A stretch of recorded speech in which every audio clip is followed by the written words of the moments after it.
Yo!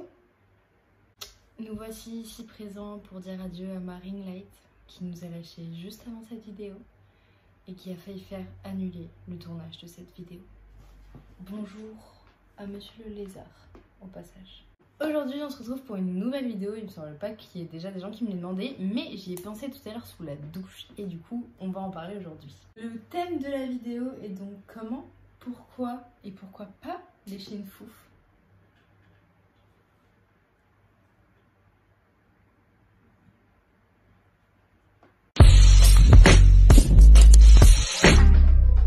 Comme vous l'avez compris, aujourd'hui on va parler des foufs. Puisque ma ring light est cassée, vous êtes actuellement posé sur une bougie tenue par une bouteille d'eau. Voilà. Nice. Donc le sujet d'aujourd'hui c'est les foufs. Qu'est-ce qu'on aime les foufs? Cette vidéo concerne surtout les gens qui ont eu peur ou qui ont toujours peur de faire des cunnilingus. Alors on va commencer par comment faire un cunnilingus. Il y a bien sûr des petits tips et c'est pas forcément ce qu'on voit dans les films porno. Donc le but d'un cunnilingus c'est quand même de lécher le gland du clitoris qui ressort en fait en haut de la vulve. Ce gland du clitoris ne ressemble pas forcément à ce que vous avez déjà pu voir puisque toutes les foufs sont totalement différentes, que ce soit leurs lèvres petites ou grandes et donc leur gland du clitoris qui ne fait pas forcément la même taille exactement comme les pénis. Petite anecdote, quand on était dans le ventre de nos mamans et que le sexe s'est fait, le clitoris était en fait le pénis qui est du coup resté petit et qui n'a pas grandi en tant que pénis. Donc le but étant de lécher le gland du clitoris, comment le trouver et à quoi ça ressemble. Comment le trouver? Donc le gland du clitoris se trouve en haut de la vulve, comme je l'expliquais tout à l'heure, la vulve qui fait un truc un peu comme ça, avec l'anus là, le vagin là, les lèvres là et les petites lèvres là. Petites lèvres qui ne sont pas forcément petites, je le rappelle. Et donc le clitoris se trouve à cet endroit là, d'accord? Il fait pas forcément la même taille que tout. Il fait normalement à l'extérieur de ce qu'on peut voir cette taille là, donc c'est-à-dire à peu près 5 cm. Après, je le répète encore une fois, ça dépend de la personne et de comment est sa foufounette, ok? Le but c'est quand même d'arriver à écarter un minimum les lèvres. Il faut surtout pas faire mal à la personne, on y va très doucement. On écarte un petit peu les lèvres et en fait ça va faire apparaître donc le gland du clitoris, ce qui est la chose principale à lécher. On évite bien sûr de mettre les dents, par exemple je sais qu'il y a des garçons ou des femmes qui aiment bien aspirer un petit peu tout ça.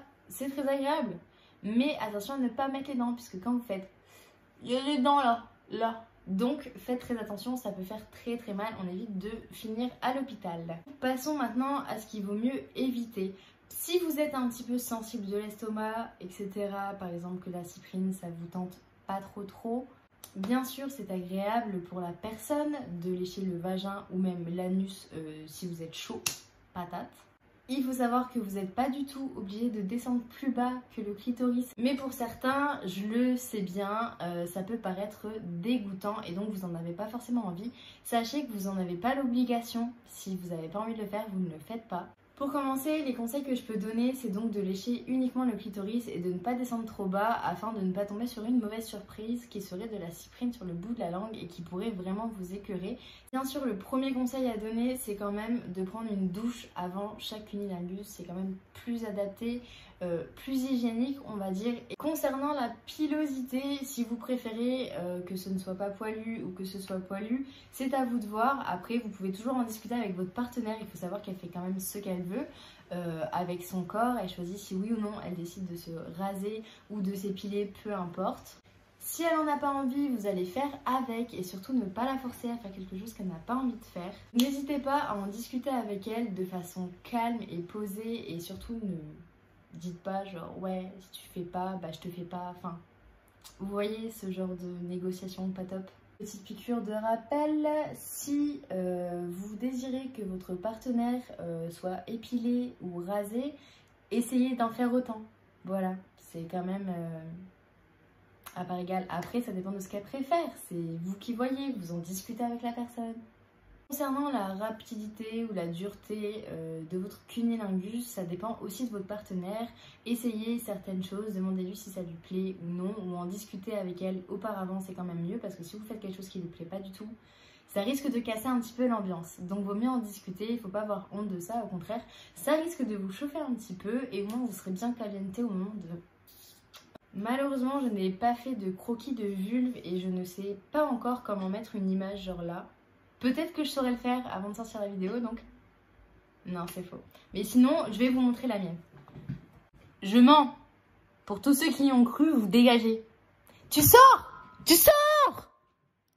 Magnifique. Beautiful. Bref. En plus, j'ai pas de pantalon. Revenons-en donc aux peureux qui auraient peur de se retrouver avec de la cyprine dans la bouche. Sachez que sur le gland du clitoris, la femme ne perd aucun liquide, elle ne sécrète aucun liquide à part de la transpiration. Mais bon, donc vous vous retrouverez avec absolument rien, c'est comme si vous léchiez un petit bout de doigt et encore, ça, je dirais même que c'est plus propre qu'un doigt. Donc voilà. Voilà, pour clore cette vidéo, c'est quelque chose qui pourrait quand même faire plaisir à votre partenaire. Bien sûr, il faut en parler avec elle ou il ou je ne sais pas. Peu importe. Je vous fais de gros bisous, on se voit bientôt j'espère, n'hésitez pas à vous abonner et à liker, ça fait toujours plaisir. Bisous et bon fait des chats.